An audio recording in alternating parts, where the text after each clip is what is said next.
Cerita yang terkandung di dalam Rumah Kaca Abraham Samad itu adalah benar.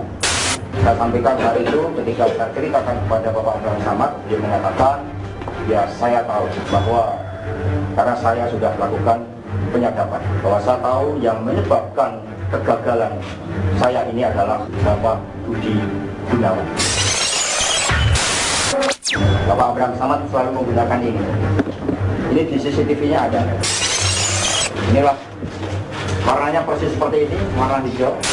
Dari penjelasan Pak Abraham tadi kepada kami bahwa semua yang disampaikan itu adalah fitnah belaka.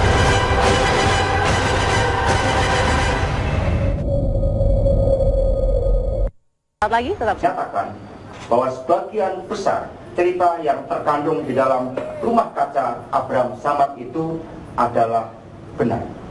Pertemuan itu pertama kali dilakukan di salah satu apartemen mewah di dekat Pacific Place, di mana teman-teman setelah ini akan saya ajak ke sana. Disitulah saya kaget bahwa selama ini yang dikatakan bahwa pimpinan KPK tidak bisa temui, ternyata bisa ditemui. Dan dalam pertemuan pertama itu sangat jelas dikatakan bahwa salah satu persoalan yang menyangkut anggota kami yang dikenakan juga proses di KPK itu hasilnya seperti itu karena bantuan juga dari Bapak Abraham Samad.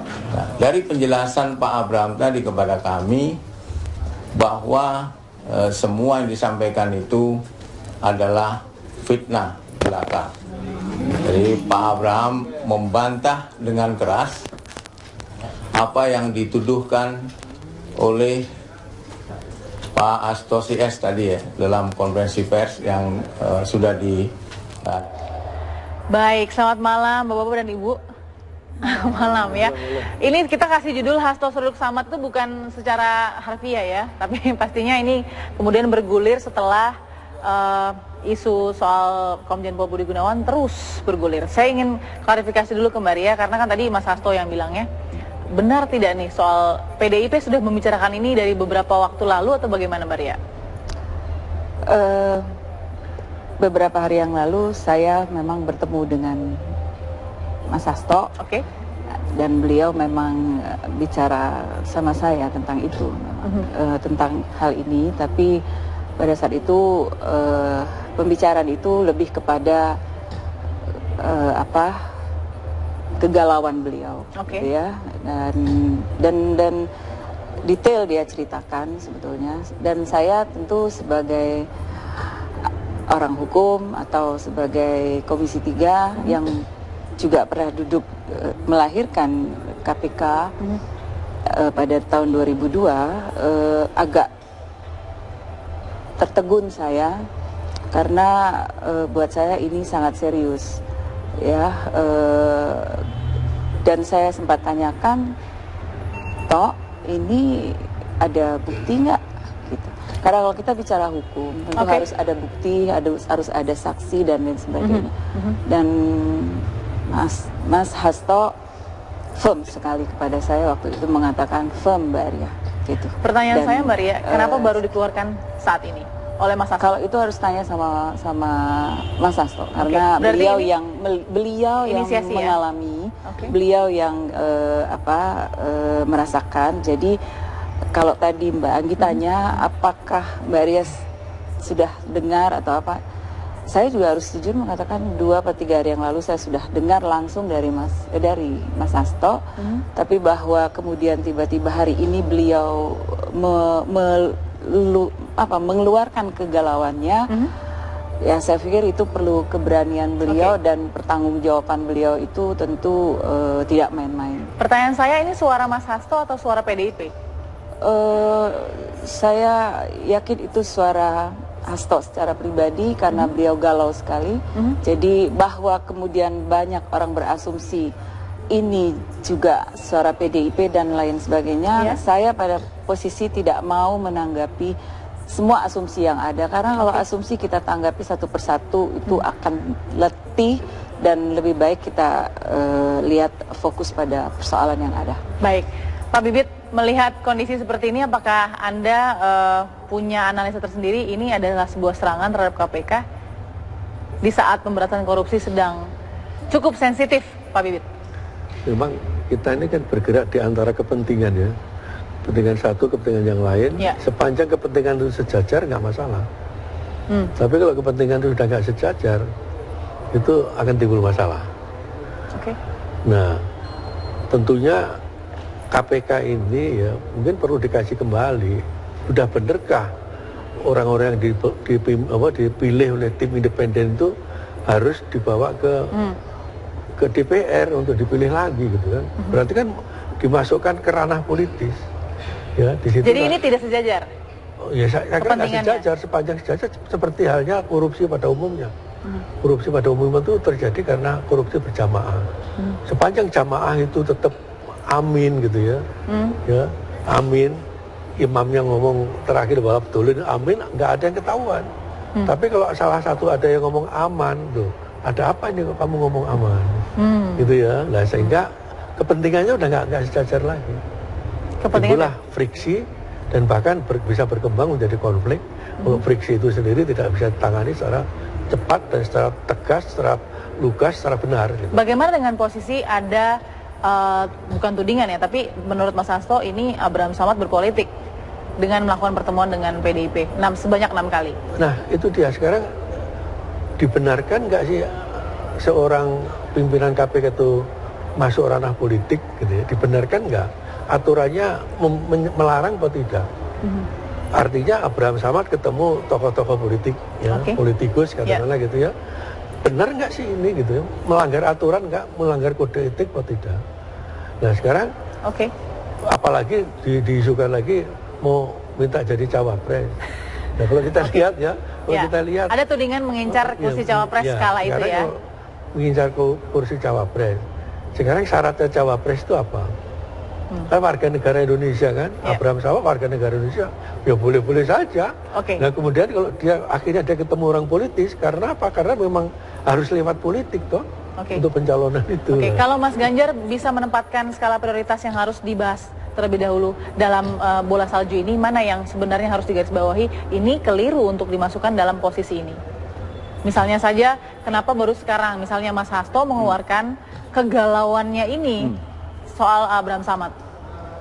Ini pertanyaan yang sering sekali terjadi ya.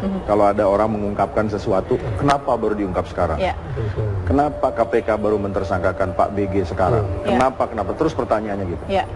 Pertanyaan itu seperti Mbak Ria tadi hanya bisa dijawab oleh si pelakunya. Tapi buat saya begini, misalnya begini, kenapa Pak Hasto baru ungkap sekarang? Memang mengungkap yang seperti ini tepatnya kapan sih? Emang ada waktu yang tepat ya untuk mengungkap hal-hal seperti ini gitu? Atau katakanlah mentersangkakan Pak BG kemarin, waktu yang tepat tuh kapan sih kira-kira? Ini pertanyaan yang menurut saya kita jangan terjebak pada isu di luar hukum, gitu ya, karena itu isu di luar hukum menurut saya, gitu. Jadi kalau menyikapi pertanyaan Pak Hasto kan, buat saya begini, kita sederhanakan saja. Pak Hasto sudah bercerita panjang lebar, dan kalau nggak salah bahkan sudah ngajak ke tempat-tempat tertentu, ya. Bahkan ngasih contoh bukti-bukti ya. Ya. Ada foto di handphone dan lain-lain. Ya, itulah kira-kira. Nah, maksud saya begini. Itu kan kita bisa analisis ya, mana yang bisa jadi bukti secara hukum, mana omongan-omongan yang baru sekedar cerita, gitu ya. Jadi ya kalau baru cerita tentu harus dikonfirmasi kebenaran materialnya. Kalau foto, saya terus terang tadi nggak ngikutin foto apa sih yang ditampilin ya. Gitu. Nah, tadi menarik, Mas Ganjar bilang kita jangan bicara di luar hukum. Tapi bagaimana dengan etika hukum? Karena pertanyaan kenapa baru sekarang itu juga berkorelasi dengan etika hukum pada saat hukum sedang berjalan dan sangat sensitif saat itu. Apakah ini mempengaruhi jalannya proses hukum yang sangat penting? Nggak, masalahnya begini, etika dan hukum dua posisi yang berbeda. Ya, apa yang sudah diatur oleh hukum, etika tidak perlu mengatur.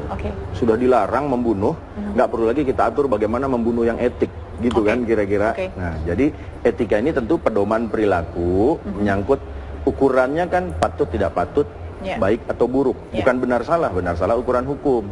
Gitu ya. Jadi kalau kita melihat dalam konteks ini misalnya gini, Saya kembalikan kepada misalnya apa yang dilakukan Pak Abraham Samad. Ya.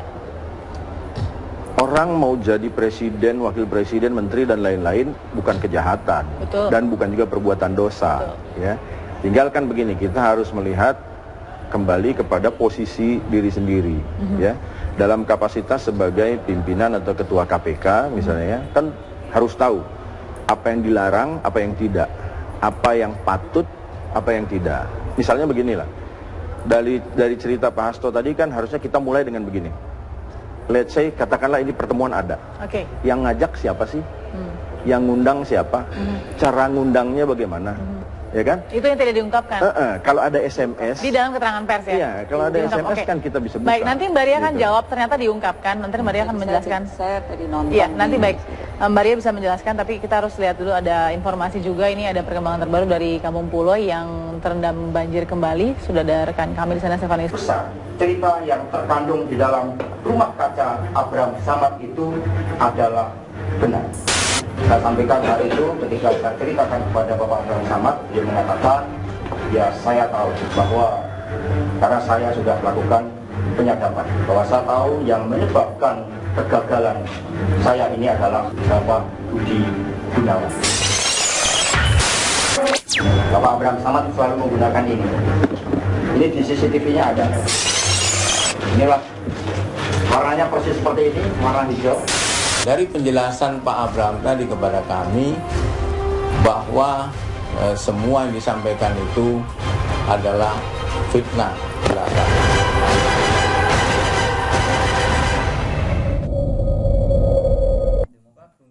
Oke, ini adalah statement melawan statement. Jadi harus ada bukti di tengah-tengahnya. Tadi pertanyaan Mas Ganjar, siapa yang ngajak? Ya, Mbak Ria mau jawab, ini siapa yang memulai pertemuan? 6 kali pertemuan ini loh, cukup banyak. Tadi saya ngikutin yang disampaikan Mas Hasto secara resmi ya tadi. Itu kan berawal dari pertemuan di Jogja. Ketika beliau sedang mengurus masalah internal yang berkaitan dengan Bu Risma, kalau nggak salah kan begitu. Tiba-tiba ada ditemui, entah disengaja atau tidak disengaja, intinya beliau ditemui oleh seseorang yang berinisial D, yang kemudian dari pihak D ini dari pihak mengaku sebagai utusan Pak Abraham Samad. Utusan Pak Abraham, gitu. Tadi kalau coba disimak lagi secara detail apa yang disampaikan Mas Hasto ya. Jadi beranjak dari situ dan kemudian tahap berikutnya beliau kemudian semakin yakin bahwa apa yang disampaikan di tahap awal itu betul-betul di follow up dan terjadi pertemuan dengan Pak Abraham Samad di apartemen Kapital ya salah saya, dan itulah yang masker dan lain sebagainya, dan itu semua memang saya tanya juga sama Mas Hasto beberapa hari yang lalu, jangan katakan sesuatu kalau tidak yakin punya bukti. Lalu apa? Ya karena kan begini, kita ini harus bicara hukum. Kalau kita bicara asal jeplak nanti akan berbalapan dalam konteks saling merasa paling benar. Jadi kalau bicara hukum dan kemudian beliau firm sekali, saya tentu yakin bahwa seorang Hasto tidak mungkin mempertaruhkan dirinya untuk hal-hal yang sifatnya tidak ada kepastian dalam hal pembuktian. Kemudian yang kedua, inilah cermin dari yang kita inginkan sebetulnya, bahwa suatu proses-proses hukum itu janganlah kemudian menjadi berantakan seperti ini, institusi menjadi berantakan seperti ini karena ada kepentingan-kepentingan yang sifatnya lebih kepada pribadi atau kepentingan-kepentingan. Jadi Anda sebut KPK saat ini institusi yang sedang berantakan? Kalau menurut saya katakan, saya dari awal persoalan masalah ketika DPR RI, Komisi 3 sedang melakukan rapat pleno yang berkaitan dengan proses itu, tiba-tiba jadi tersangka, saya langsung bersikap tegas, tolong, karena tentu sebagai anggota Komisi 3 saya punya peta juga apa yang terjadi. Jadi saya tegas katakan, Jangan sampai KPK yang kita harapkan, kita jaga untuk jadi ujung tombak menjadi downgrade. Jangan jadi anti klimaks dan akhirnya nggak bisa kita apa-apakan. Oke, saya ingin ke Mas Uceng. Mas Uceng, ini apa yang sedang terjadi di antara KPK dan Mas Hasto ini? Tepatnya sih Pak Abraham Samad dengan Mas Hasto gitu ya. Apa yang sedang terjadi sih sebenarnya, Mas Uceng? Beginilah, kalau kita mungkin perlu analisis secara ini ya, secara lebih detail. Yang pertama kan pertanyaan kita adalah betulkah ada pertemuan atau tidak? Ya. Kan belum terklarifikasi nih, dalam artian ada teman-teman di pihak teman-teman PDI sendiri yang masih membantah atau memberikan catatan. Misalnya Pak Cahyo sendiri, saya baca di media ya, saya tidak ketemu langsung. Atau misalnya Mas Andi Sekap katanya nggak ada tuh pertemuan, satu. Yang kedua, kalaupun ada pertemuan, apa isi pertemuan? Kalau seperti yang Pak Bibit tadi katakan, kalau isinya ditawarkan capres lalu kemudian sesuatu, ya tentu bukan hal yang melanggar etik barangkali ya. Tidak bisa kita katakan serta-merta tiba-tiba melanggar etik. Tetapi kalau memang menjanjikan ada proses tertentu untuk kasus tertentu yang dialami oleh PDI, nah itu baru kemudian kita bisa mengatakan bukan lagi pelanggaran etik, malah pelanggaran pasal 36 ayat 1, poin 1 barangkali yang bisa kita sampaikan. Nah, ini masih butuh pendalaman nih, satu. Tapi yang jelas, saya ingin katakan begini. Yang pertama, ini bukan urusan KPK kan? Kan tidak ada kaitannya dengan KPK nih. Ini adalah perilaku Abraham Samad pribadi. Betul. Apakah ada kaitannya dengan KPK? Iya, karena dia ketua KPK. Tapi apakah ini keputusan KPK? Kita nggak bisa serta-merta mengatakan itu. Karena Abraham Samad hanya satu di antara sekian komisioner. Abraham Samad hanya sekeping di antara sekian proses. Kan ada proses penyidikan, ada proses ini, ada melibatkan penyidik, ada melibatkan komisioner lain. Kok bisa tiba-tiba hanya dengan mendekati Abraham Samad, tiba-tiba semua bukti-bukti disulap, lalu seperti kata Mbak Ria tadi, tiba-tiba KPK berantakan oleh seorang Abraham Samad? Enggak lah menurut saya, enggak ada kaitannya. Abraham Samad tidak bisa menentukan jalur perkara menurut saya, karena dia sendirian. Kecuali kalau kemudian yang mau menjadi wapres ini rame-rame. Abraham Samad, Bambang Wijayanto, Zulkarnain, Adnan Pandu Praja, tiba-tiba mau jadi wapres semua, sama-sama. Lalu mereka dendam karena ada kemungkinan untuk itu. Tapi ini kan dikatakan Mas Hasto di situ bahwa Abraham Samad ini memperkarakan Budi Gunawan karena Budi Gunawan membuat dirinya tidak menjadi cawapres dari Jokowi, jadinya JK. Iya, gitu. Ini kalau kan menurut begini, keterangan persnya Mas Hasto ya. Ada dua hal Mbak Balkis. Yang pertama adalah, emang Abraham Samad yang menentukan orang tersangka atau tidak? Kan bukan. Kan komisioner. Komisioner itu kolegial kolektif. 5 orang atau 4 orang pada saat itu. Dari mana kemudian kalau Abraham Samad setuju jadi tersangka, 3 yang lainnya tidak, kan nggak bisa jadi itu bareng. Kalau istilahnya kawan yang satu itu, kan nggak bisa. Maksud saya itu yang pertama. Jadi prosesnya tetap kolegial kolektif. Yang kedua, saya mau nyatakan ini.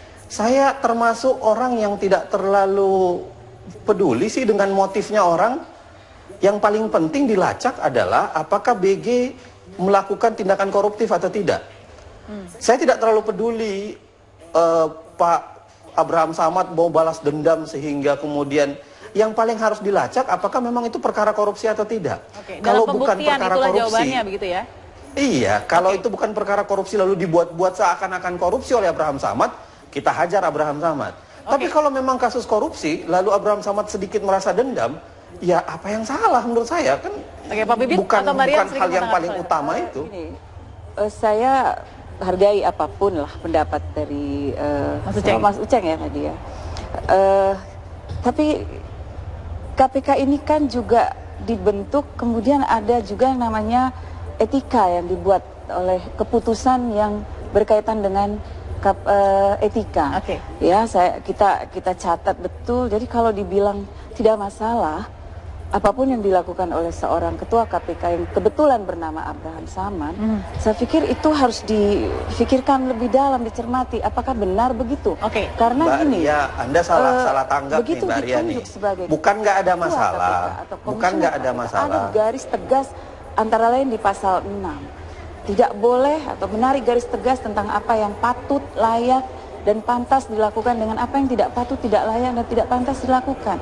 Kemudian mengesampingkan kepentingan pribadi atau golongan demi tercapainya tujuan yang ditetapkan bersama dan lain sebagainya. Satu hal lagi saya bilang, sebelumnya kita punya sejarah yang sudah diputuskan berkaitan juga dengan Pak Abraham Samad, yang berkaitan dengan sprindik yang keluar yang sudah diputuskan resmi oleh KPK. Di sini apapun lah namanya putusan ini, tapi sudah ditegaskan, menyatakan terperiksa Abraham Samad melakukan pelanggaran bla-bla yang berkaitan dengan bocornya sprindik. Jadi jangan kemudian dikatakan bahwa tidak peduli dengan urusan seperti ini. Tidak peduli dengan motif gitu ya? Apapun tidak peduli. Nggak bisa. Ketika menjabat sebagai ketua KPK atau komisioner KPK, bertanggung jawab terhadap apa yang dilakukan dan tidak boleh ada konflik kepentingan pribadi, golongan, atau apapun. Apalagi yang berkaitan dengan institusi. Gitu. Jadi saya juga... Itu yang menjadi kekhawatiran. Baik, begini, Mbak Balkis. Tambahkan. Yang saya maksud juga bukan KPK-nya yang bersalah, tapi kita cek apakah personal KPK ini betul-betul tidak melanggar etika sehingga membuat KPK menjadi downgrade di mata masyarakat. Baik, Mas Uceng silahkan tanggapi soal itu. Iya, Mbak Balkis begini, ini Mbak Ria ngomongnya kayaknya nggak paham yang ingin saya sampaikan. Yang ingin saya sampaikan sesungguhnya adalah kalau kita compare deh, baikan mana kira-kira? Orang dendam, lalu kemudian menyelesaikan perkara korupsi karena dia marah, misalnya marah dengan perkara korupsi, secara pribadi dia marah, lalu kemudian dia kejar, dibanding dengan orang yang karena bersahabat lalu menyembunyikan kasus korupsi. Saya pikir nggak apple to apple. Maksud saya adalah begini, Abraham Samad dendam dengan pribadi, lalu kan tidak bisa dikatakan KPK kemudian melakukan kesalahan karena ada Abraham Samad satu orang. Ini yang saya ingin katakan, ini kan proses kolegial kolektif. Jadi produk KPK itu bukan produk KPK, itu yang satu. Yang kedua, Mbak Ria ini kelihatannya ingin menggiring, seakan-akan jadi BG ini tidak bersalah, lalu kemudian ada orang yang dendam membuat seakan-akan BG bersalah. Ya enggak lah, kan ada fakta, ada data, ada pernyataan dari KPK bahwa datanya ini lengkap, orang ini bersalah. Kan nggak bisa logikanya begitu, karena ada satu orang dendam, maka kemudian BG kelihatannya tidak bersalah dibuat-buat. Enggak, orang ini tetap bersalah, cuma ada satu di antaranya yang membawa problem pribadi, dan itu pun baru asumsi ya. Itu pun baru asumsi, karena kita belum bisa membuktikan. Tapi sama juga asumsi ketika kita bicara seorang BG status tersangka. Itu juga ada azas praduga tak bersalah, Mas Uceng. Jadi itu juga harus dihargai. Saya terus terang dari awal kan dua bukti permulaan yang cukup. Apa yang dilakukan oleh KPK kita hargai sebagai institusi penegak hukum. Tapi jangan kita campur adukan bahwa seolah-olah ini yang paling benar, ini yang paling benar. Itu juga jangan kita merusak tatanan hukum. Saya ingin dengar dulu soal etika. Saya ingin dengar dulu soal etika dari Pak Bibit. Itu boleh tidak Pak? Bagaimana caranya memisahkan ini adalah satu hal dan ini adalah hal yang lain soal etika? Etika yang ada di mana di KPK itu, yang nggak boleh itu ketemu tersangka. Pimpinan ketemu tersangka itu sudah jelas pasal 36 Undang-Undang 30 itu 5 tahun hukumannya, ancaman hukuman. Kemudian apakah seorang pimpinan KPK nggak boleh ketemu siapapun? Memang teman-teman saya yang dulu baik-baik, saya kan pensiunan polisi juga. Ya itu waktu saya selama KPK nggak ada yang datang ke saya. Ya dulu baik-baik, ngajak makan segala macam. Nah dia menghargai saya, gitu ya. Nah kemudian kalau kita lihat seolah-olah teman-teman itu meragukan kinerja KPK, ya seolah-olah penyidikan itu ujuk-ujuk, gitu.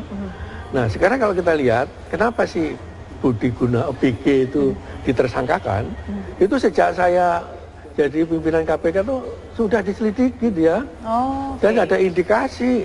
Nah, diperkuat dengan penyelidikan tahun 2014 oleh kelompoknya Abraham Samad. Nah, akhirnya, loh kenapa kok setelah dia dicalonkan, loh kemungkinan ya saya berpikir begini, ini kembali kepentingan, ya kepentingan di situ.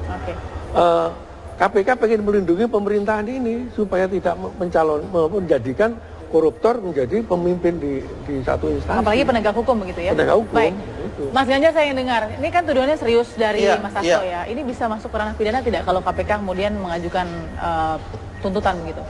Pencemaran nama baik misalnya. Ya. Enggak. Gini ya, kita kembalikan ke situ dulu. Yang disampaikan Mas Hasto ini kan harus diperkuat bukti-bukti ya. Betul. Kalau dari ceritanya, rangkaian cerita yang disampaikan sangat dimaklumi kalau tingkat kebenarannya mungkin tinggi gitu ya bagi sebagian orang. Wah, ini kayaknya ceritanya detail dan lain-lain, kelihatannya bener nih gitu ya. Tapi kan secara hukum kita harus lihat. Nah, begini dulu deh, saya pikir gini. Yang harga mati di hadapan hukum itu bahwa pimpinan KPK, polisi, jaksa, penyidik, penuntut umum, hakim tidak boleh bertemu pihak berperkara. Tidak boleh ya? Ya, nggak boleh bertemu pihak berperkara. Nah sekarang gini, pimpinan KPK misalnya, kalau misalnya yang nelpon gini, Pak Abraham Samad, ini saya Hasto mau ketemu dong. Tapi kan kembali tadi dibilangnya D yang minta ketemu Pak Abraham Samad. Iya makanya ini kan kita harus detail, kita harus detail gitu ya, jangan meraba-raba nih. Gitu. Dan menurut saya gini. Yang dilakukan Mas Hasto ini ya namanya politisi, sedang berpolitik nih, pelan-pelan gitu ya. Kalau saya buka langsung, dap, nih buktinya. Gitu, wah klepak-klepak tuh Abraham Samad. Ya kalau emang buktinya valid. Nah, cuma kan ini dibikin sedikit-sedikit nih. Begitu dia bantah, nih ada. Kalau ada, dia bantah lagi, nih ada. Gitu kan ya. Ini bagian menurut saya langkah politik ya boleh, silakan aja.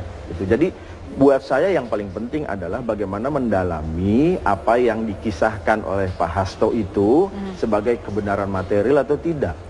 Peristiwanya gitu ya. Kan jadi Anda mengatakan Mas Hasto sejauh ini belum benar-benar membuka apa yang dimiliki bukti-buktinya? Belum membuka. Kalau poin 0 sampai 10 sih mungkin nilai saya 2 atau 3 nih baru masih jauh kebenarannya. Dong, ya? Masih jauh. Kita akan kembali sesaat lagi di Apa Kabar Malam. Buktinya dulu, jadi menurut Anda Mas Hasto tidak benar-benar memberikan bukti secara gamblang? Ini main tarik ulur gitu ya. Jadi kita berandai-andai. Kalau seandainya peristiwa ini memang benar ada, lalu Pak Hasto punya buktinya, dia sedang main tarik ulur gitu ya, supaya Pak Abraham Samad atau mungkin KPK lebih jauh keseret-seret nih. Kan saya ngelihatnya begini, Pak Johan Budi mulai melakukan klarifikasi, ya kan, walaupun sebetulnya begini, walaupun kita harus lihat kalimatnya, ini bukan on behalf of KPK, walaupun beliau jubir, gitu ya, dia hanya menyampaikan, tadi Pak Samad bilang begini, tadi Pak Samad bilang begitu, kalimat tidak langsung nih kan, kutipan nih, gitu kira-kira. Nah, jadi jangan sampai terseret, kalau seandainya ini masalah dengan Pak Abraham Samad, jangan sampai KPK-nya terseret, gitu kan, karena ini kan yang terjadi pada institusi Polri, ya, yang jadi tersangkanya BG, Polri-nya kepanasan semua. Itu jadi tetap harus proporsional. Nah, oleh karena itu sebetulnya begini, ya mau KPK tidak perlu menanggapi menurut saya. Kita menunggu Pak Hasto membeberkan bukti yang lebih tepat, lalu kita analisis ini itu dan lain-lain, termasuk kalau perlu melaporkan ke KPK supaya dibentuk komite etik. Pak Bibit, ditambahkan sedikit Pak Bibit. Ini kan bergulir juga karena kasus rekening gendut yang dikenakan kepada Budi Gunawan. Sebenarnya rekening gendut itu masuk di mana sih kepada pemberantasan korupsi? Maksudnya gimana? Dalam pemberantasan korupsi rekening gendut ini istilahnya di mana begitu Pak? Ya ada indikasi korupsi nggak, dia dapat dari mana tuh? Uangnya tuh didapat dari mana? Memang kalau bagus ya pemberantasan korupsi ini, kalau DPR ya pemerintah mau memberlakukan pembuktian terbalik. Jadi orang yang udah nggak masuk akal, gajinya berapa, kok punya ini, punya ini. Buktikan bahwa barang-barang itu dibeli dari uang yang dapat dipertanggungjawabkan. Mas Ganjar bisa kasih analisa juga soal rekening gendut. Kenapa kemudian rekening gendut yang masih asumsi? Ini terus terang begini ya, ini yang selama ini saya tunggu-tunggu. Ya, orang ngomongin rekening gendut, lalu Pak BG menjadi tersangka. Rekening gendut ini kan istilah pop, istilah koran, bukan istilah hukum. Ya. Dan isu rekening gendut ini muncul dari temuan PPATK. Kita tahu PPATK adalah lembaga anti pencucian uang. Nah, sekarang kasusnya masuk KPK. KPK ini lembaga anti korupsi. Jadi ini yang harus di mix and match pertama kali. Isu rekening gendut yang basisnya dugaan pencucian uang kok masuknya ke Komisi Pemberantasan Korupsi yang menangani korupsi. Jadi artinya kan begini, laporan hasil analisis PPATK ya patut diduga membuat KPK mampu mengendus adanya korupsi di situ. Ya, setelah korupsi baru balik lagi ke pencucian uangnya. Gitu. Nah, kalau kita mempelajari misalnya LHA PPATK, PPATK itu kan tidak ujuk-ujuk lalu menganalisis, ada laporan. Setidak-tidaknya dari pihak wajib lapor, di antaranya siapa? Perbankan. Gitu kan, ini ada bank yang lapor nih Pak, ada transaksi aneh-aneh nih Pak. Gitu, lalu PPATK masuk, analisis, ditemukanlah sebuah rekening yang gendut. Kenapa gendut? Karena tidak sesuai dengan profil pemilik. Itu pengetahuan soal rekening gendut, agar kita tidak salah mengartikan di mana tempat rekening gendut. Isu rekening gendut ini dikonstruksikan dulu ke hukum, korupsi, baru pencucian uang, baru balik lagi, ya. Ditetapkannya tersangka Pak BG. Oke, Mas Uceng, saya ingin dengar juga analisa Anda ketika sudah begini, KPK kan kemudian juga jadi sibuk untuk melakukan klarifikasi. Apakah Anda merasa ini ada upaya untuk menyulitkan pemberantasan korupsi oleh pihak yang lain? Saya pikir pernyataan Pak Bibit tadi penting untuk di-remind ya. Karena penting tuh, supaya orang-orang seperti Mbak Ria juga yang mengatakan bahwa ini jadi tersangka tiba-tiba, itu paham bahwa ini penyidikannya atau dicurigainya sudah sekian lama. Ya kan, prosesnya itu lama, lalu kemudian ada percepatan, ada kemudian, nah jadi tidak ujuk-ujuk, tidak ada yang ujuk-ujuk, satu. Yang kedua, ya buktinya dua, ya dan barangkali kita bisa lihat nanti di proses persidangan. Tapi yang ingin saya sampaikan begini, saya sih tertarik apa yang disampaikan Pak Hasto bla bla dan lain sebagainya. Saya tidak melihat sebagai sebuah upaya perlawanan kuat terhadap KPK, enggak lah. Ini bukan upaya kuat perlawanan terhadap KPK, karena ini adalah cara yang ingin ditempuh Pak Hasto barangkali. Apakah kemudian bisa mengganggu KPK? Saya mengatakan seharusnya tidak mengganggu KPK, karena ini berkaitan dengan Pak Abraham Samad semata. Lagi-lagi bukan berkaitan dengan KPK. Pun kalau ternyata apa yang disampaikan Pak Hasto benar, bahwa ternyata Pak Abraham Samad ikut menjanjikan sesuatu termasuk kasusnya Emir Muiz, menurut saya bagus. Kan bagus nih. Karena Pak Hasto sendiri berarti menggunakan pribadinya untuk membongkar sesuatu. Dan menurut saya bagus, artinya kita bisa dapat begundal lain kan. Kita bisa dapat orang yang menggunakan kewenangannya untuk mendapatkan jabatan. Bagus, saya pikir bagus. Kalau memang Abraham Samad harus dihukum, bagus.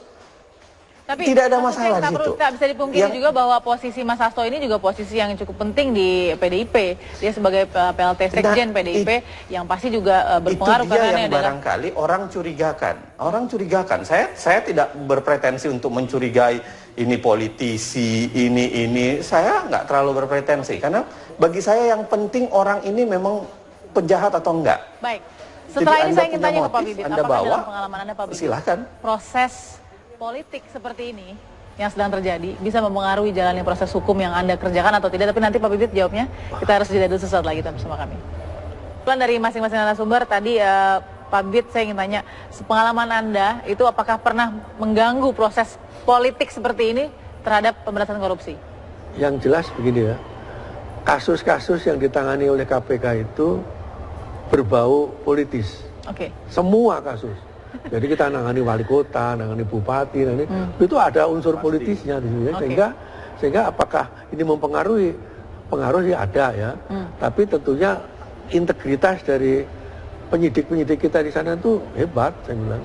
Jadi pimpinan itu siapapun jadi pimpinan nggak masalah kok, karena pelaksana di lapangan itu punya integritas, punya kompetensi, konsistensi. Nah ini mereka terus. Jadi kalau kita sendiri, ini begini gimana?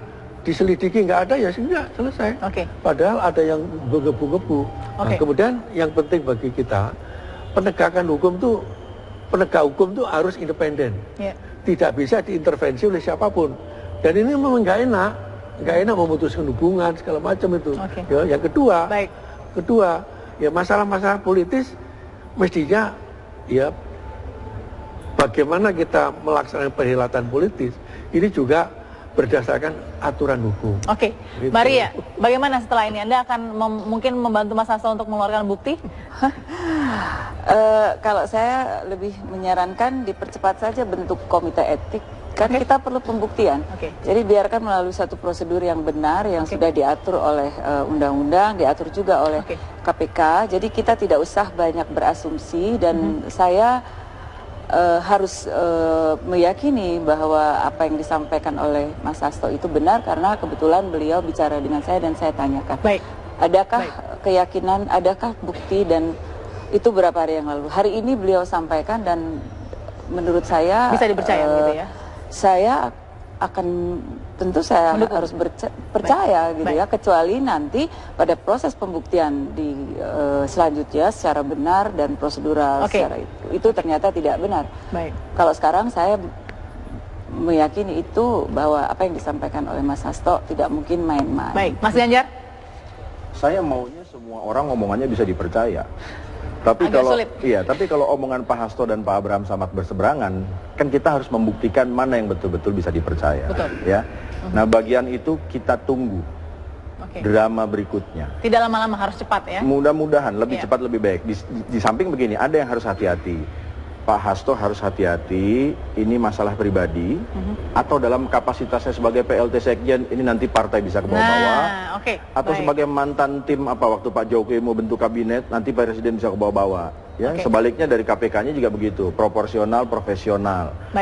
Jangan sampai KPK-nya keseret-seret, KPK-nya terlibat. Gitu. Kita lihat itu. Mas Uceng, terakhir, apa yang Anda harapkan dari peristiwa politik ini? Saya sih sederhana saja. Satu, belum tentu. Mari sekarang kemudian ditentukan. Tentukan itu persis apa yang dikatakan Mas Ganjar tadi. Yang kedua, ini menurut saya jangan sampai disimpulkan. Pun kalau memang ada, jangan sampai kemudian disimpulkan tidak ada kasus korupsinya BG. Itu dua hal yang berbeda menurut saya. Jadi sekarang kita fokus, kasus korupsinya BG fokus. Dan ini silahkan kalau mau difokuskan, dicari apakah ada pelanggaran etik atau pelanggaran hukum pasal 36, ya silahkan kita cari. Tapi yang paling penting adalah jangan sampai yang begini mengalihkan perhatian yang lain. Atau kemudian yang begini kemudian membuat para koruptor lebih senang karena kemudian mereka nggak diurus. Tetapi yang diurus adalah hal-hal yang lain di luar dari itu. Terima kasih Mas Uceng.